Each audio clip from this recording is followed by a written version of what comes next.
না, এর আগে এমন কোনো পরিবেশ আসলে আমার এলাকার মানুষ পায় নাই এবং সুষ্ঠুভাবে ভোটও দিতে পারে নাই। ভোট সেন্টারে আসার আগেই দেখছি আমাদের ভোট কাস্ট হয়ে গেছে। তো ইনশাল্লাহ আমরা এবার আশাবাদী যে এবার সুষ্ঠুভাবে ইনশাল্লাহ সাধারণ মানুষ ভোট দিতে পারবে। এরম ভোট দিয়েছে সে বহু আগে, বুঝেছেন, এই 17 বছর ধরে পতাই ভোট আছে। আজকে ঈদের মতো লাগছে যে ফার্স্ট ভোট জীবনে প্রথম। তো রাস্তায় কোনো সমস্যা হয়নি, আলহামদুলিল্লাহ ভালোভাবে আসছি। এবারের ভোট সবাই মনের আনন্দে দিচ্ছে। না, আমি দিয়েছি ভোট, মেলাবারই দিয়েছি, মনে থাকে। আমরা মূর্খ মানুষ। কেমন লাগছে এবার ভোট দিতে? খুব ভালো লাগছে।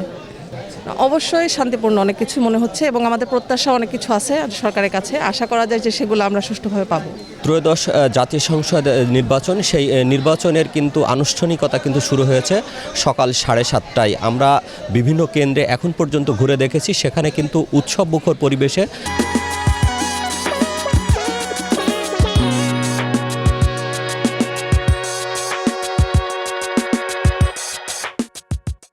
যারা ভোটার রয়েছে তারা ভোট দিচ্ছে। আমরা নারী থেকে নারী পুরুষ সবাই কিন্তু লম্বা লাইন ধরে ভোট দিচ্ছে এবং যেটি গত কয়েক নির্বাচন ছিল সেটি কিন্তু একেবারে চোখে পড়েনি।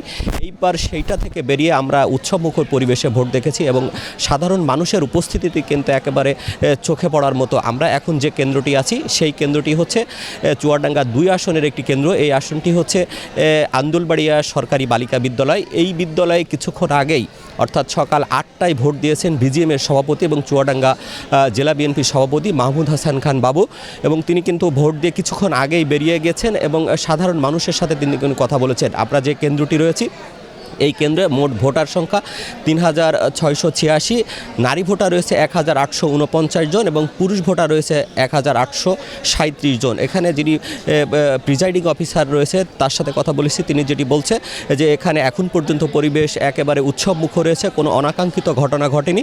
আমরা আইনশৃঙ্খলা রক্ষাকারী বাহিনী যারা রয়েছে তার সাথে কথা বলেছি এবং স্ট্রাইকিং ফোর্সের সাথে কথা বলেছি। তারা যেটি বলছে যেখানেই অনাকাঙ্ক্ষিত ঘটনা ঘটবে সেখানেই কিন্তু তারা ছুটে যাবে। আপনারা জানেন যে চুয়াডাঙ্গা 2 আসন একটি সীমান্তবর্তী একটি আসন। এই আসনে নিরাপত্তার দায়িত্বে কিন্তু বিজিবি এককভাবে দায়িত্ব পালন করছে। তাদের 8 প্লাটুন বিজেপি মোতায়েন করা রয়েছে, পাশাপাশি সেনাবাহিনী, পুলিশের ডিবির সদস্যরা রয়েছে, র্যাবের সদস্যরা রয়েছে।